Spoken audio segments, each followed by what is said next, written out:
Cari maklumat dan berita politik yang bebas, kupasan yang tepat, panas.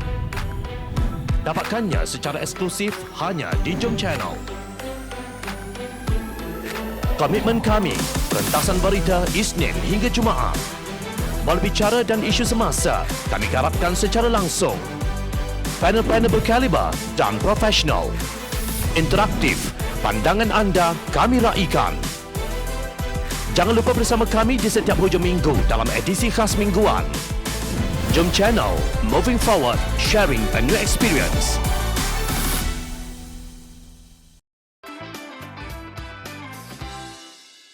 Perikatan Nasional terus kucalana.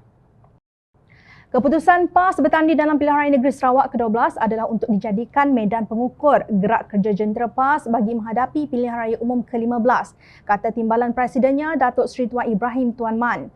Ukuran politik ialah pilihan raya. Kalau tidak masuk pilihan raya, bagaimana kita nak ukur gerak kerja, penerimaan masyarakat dan kesediaan berdepan norma baharu? Jumlah kerusi masih diteliti tetapi tidak besar seperti Pilihan Raya Negeri Sarawak sebelum ini yang berjumlah 11 kerusi. Mungkin beberapa kerusi sahaja, katanya seperti dipetik Haraka Daily. Siniar Harian pula melaporkan bahawa Tuan Ibrahim berkata PAS mengambil keputusan tersebut selepas mengambil kira gabungan Parti Sarawak GPS bukan komponen Perikatan Nasional. GPS bukan komponen dalam PN. Mereka hanya mesra dengan kerajaan pusat. Jadi saya fikir tujuannya bukan untuk menstabilkan politik di peringkat pusat.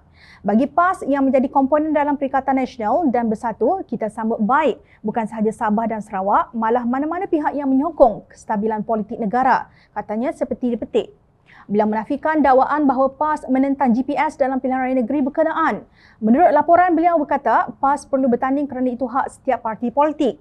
Difahamkan Presiden Bersatu Tan Sri Mahidin Mat Yassin telah membuat keputusan bahawa parti itu tidak akan bertanding pada Pilihan Raya Negeri Sarawak. Keputusan itu diterima oleh Bersatu Sarawak. Malah menurut Ketua Badan Pimpinan Bersatu Sarawak, Senator Jaziri Alkaf Abdillah Sufian, pihaknya akan menyokong penuh gabungan Parti Sarawak GPS pimpinan Tan Sri Abang Johari Tun Openg dalam memastikan gabungan berkenaan memperolehi kemenangan pada Pilihan Raya Negeri itu. Ahli-ahli Bersatu Sarawak akan turun membantu kempen serta menggerakkan seluruh jentera bagi memastikan GPS mencapai kemenangan besar dan cemerlang pada Pilihan Raya Negeri Sarawak kali ini. Kita memberi kepercayaan kepada Abang Johari untuk membawa kemenangan dan sekaligus mempertahankan kerajaan negeri pimpinan GPS, katanya seperti dipetik bernama. Sementara itu, GPS melihat keputusan Bersatu dan Barisan Nasional untuk tidak meletakkan calon mereka dalam Pilihan Raya Negeri Sarawak adalah bukti semangat politik yang baik antara pihak berkenaan dengan gabungan Parti Sarawak tersebut. Pengerusi GPS Tan Sri Abang Johari Tun Openg berkata keputusan itu menunjukkan bahawa Bersatu memahami keadaan politik di Sarawak, yakni hanya parti tempatan mengetahui kehendak dan keperluan penduduk negeri. Beliau mengucapkan terima kasih kepada Bersatu dan Barisan Nasional di atas keputusan tersebut.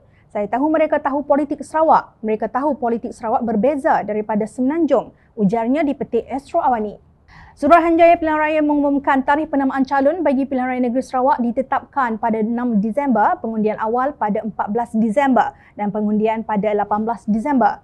Sekejap, bukankah PAS akan bertanding di Pilihan Raya Negeri Sarawak? Bukankah PAS sekutu bersatu dalam gabungan Perikatan Nasional? Bukankah Presiden PAS Tan Sri Abdul Hadi Awang itu timbalan pengurusi Perikatan Nasional? Adakah ini bermakna PAS menentang keputusan pengurusi Perikatan Nasional untuk menyokong GPS? Semakin pucalana nampaknya gabungan parti-parti politik yang dibentuk di atas pengkhianatan terhadap rakan sendiri ini.